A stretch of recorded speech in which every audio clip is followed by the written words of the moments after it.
মা কালীর দ্বিতীয় কনসেপ্ট যেটা আমি আজকে বলতে চাইছি, আগের দিন যে কথাগুলো বলেছিলাম, দুটো সংসারী অবস্থা এবং যারা সন্ন্যাসী বা মুক্ত হতে চায় তাদের যে অবস্থা, সেটা দুভাবে মা কালীকে ব্যাখ্যা করা হয়েছে। আজকে আমি বলবো মা কালীর রূপের কনসেপ্ট, কেন এই রূপটা ধারণ করা হয়েছে বা কি কারণে হয়েছে। এর আগে আমি বলেছিলাম যে মা কালীর রূপটা কালো কিভাবে হয়েছে। নদিয়ার একজন কৃষ্ণানন্দজি, আমি রিপিট করে দিচ্ছি, উনি এই প্রথম মা কালীর কনসেপ্টে মা কালীর মূর্তি করার কাজটা করেন। আগে যন্ত্র হিসাবে পুজো হতো, তারপরে রূপের হিসাবে পুজোটা শুরু হয়েছে। তো মা কালীর রূপের বর্ণন করতে গিয়ে আমরা যেটা বুঝি সেটা হচ্ছে শিবের জাগ্রত অবস্থায় মা কালী দাঁড়িয়ে আছে। মানে মানুষের, এটা কনসেপ্ট করুন আপনি একটা মানুষের ওপর, মানুষের যখন চেতনার ওই লেভেল চলে যায়, যখন সে চেতনার জাগ্রত অবস্থায় থাকে, তখন সে আদি চেতনাকে অনুভব করতে পারে এবং দেখতে পারে। সে চেতনা তার উপর দাঁড়িয়ে আছে। সংসারের মায়া তার উপর, যেটা বেসিক্যালি আমরা বুঝি, গীতাতেও বলা আছে যে আমাদের সব থেকে চঞ্চল হচ্ছে মন, আর মনকে নিয়ন্ত্রণ করার জন্য বুদ্ধি দান করেছেন ভগবান। আর বুদ্ধি দিয়ে এই চেতনাকে জানা যেতে পারে এবং বুদ্ধির ওপরে চেতনা রিফ্লেকশন করে।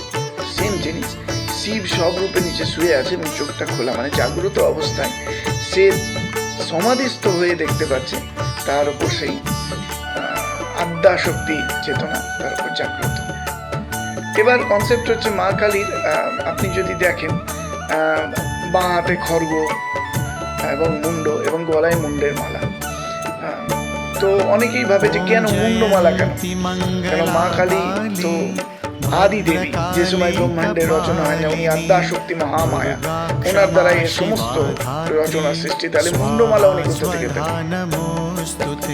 দাদা, ওটা মুন্ডমালা নয়, ওটা হচ্ছে মানুষের অহংকার, ক্রোধ, মায়া, লোভ, এইগুলো কেটে কেটে উনি গলায় ঝুলিয়েছেন। আর সেটা সিম্বল হচ্ছে মাথা, মানে মাথার ভেতর থেকে যেগুলো বেরোয়, মায়া, লোভ, মোহ, ক্রোধ, ঘৃণা, অহংকার, এইগুলো এক একটা করে কেটে উনি গলায় ঝুলিয়েছেন।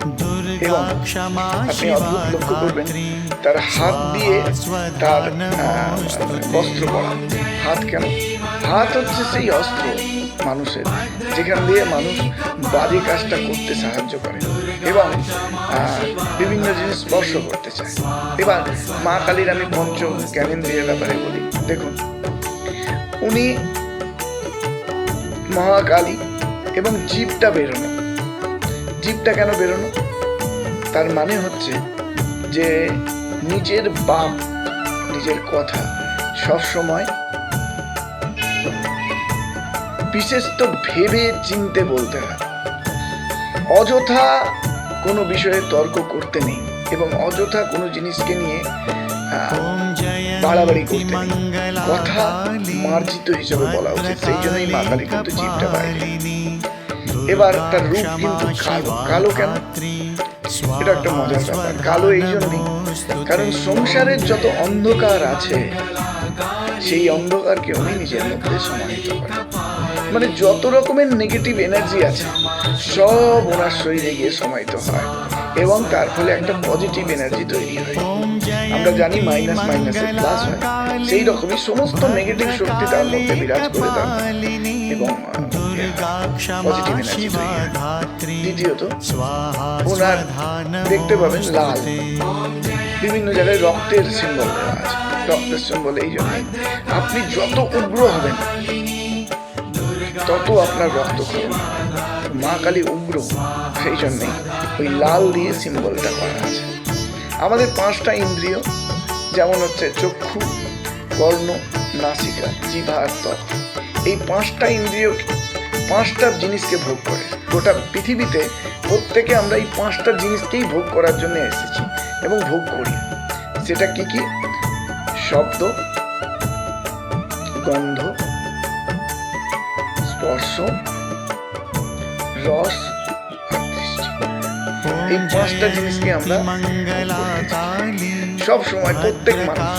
আর এই 5টা ইন্দ্রিয় দ্বারা এই 5টা রসকে আমরা সবসময় ভোগ করছি, মানে আমরা সবসময় খাচ্ছি। মজার ব্যাপার হচ্ছে আমরা কান দিয়েও খাই, মানে শব্দ শুনি সেটাও খাওয়া, নাক দিয়ে গন্ধ শুনি সেটাও খাই, চোখ দিয়ে দেখি সেটাও আমরা খাই, জিভ দিয়ে আস্বাদন করি সেটাও আমরা খাই, আর স্পর্শ অনুভব করি সেটাও আমাদের খাওয়াই হয়। তো আমাদের যে এই পঞ্চ ইন্দ্রিয়ের পঞ্চ গুণ আছে যেটা দিয়ে আমরা আস্বাদন করি, রূপ রস গন্ধ শব্দ দৃষ্টি যেটা আমরা করি, সেইটা মা কালী কিন্তু নিয়ন্ত্রণ করার ক্ষমতা দিয়েছে। কারণ এই সমস্ত জিনিসের প্রতিফলন কিন্তু মুখ দিয়ে বেরোয়, সেই জন্যই উনি জীবটাকে কেটে দাঁড়িয়ে আছে যাতে আমি কথা বলবো না। আরো মজার জিনিস হচ্ছে মা কালীর যে অবস্থায় উনি আছেন তার নিচে একটা শিয়াল দাঁড়িয়ে আছে, সে ফোঁটা ফোঁটা রক্ত খাবার চেষ্টা করছে এবং ফোঁটা ফোঁটা রক্ত খাচ্ছে। এই রক্তটা মানুষের রক্ত নয়, এই রক্তটা হচ্ছে বুদ্ধি এবং জ্ঞানের, যে তার যত রকমের পশু প্রাণী আছে তাদের প্রত্যেককে সে বুদ্ধি প্রদান করছে। ওই ফোঁটা ফোঁটা রক্তটা ওটাই সিম্বল। আমরা মা কালীর রূপকে উগ্র রূপ করে ভাবি, কিন্তু আমরা মহারূপ রূপের চিন্তা করি। আমাদের বাঙালিদের মধ্যে মা কালীকে আমরা মহারূপ রূপে চিন্তা করি। অন্যান্য ধর্মশাস্ত্রে হয়তো মহাকালী বা অন্য কিছু বলে, কিন্তু আমরা মা কালীকে নিজের মায়ের রূপে ভাবি এবং মায়ের রূপেই চিন্তা করি। কারণ উনি যেমন সৃষ্টি করছেন তেমনি পালনও করছেন, তেমনি সংহার করছেন। সেটা কিন্তু সবই মনের মধ্যে চলছে।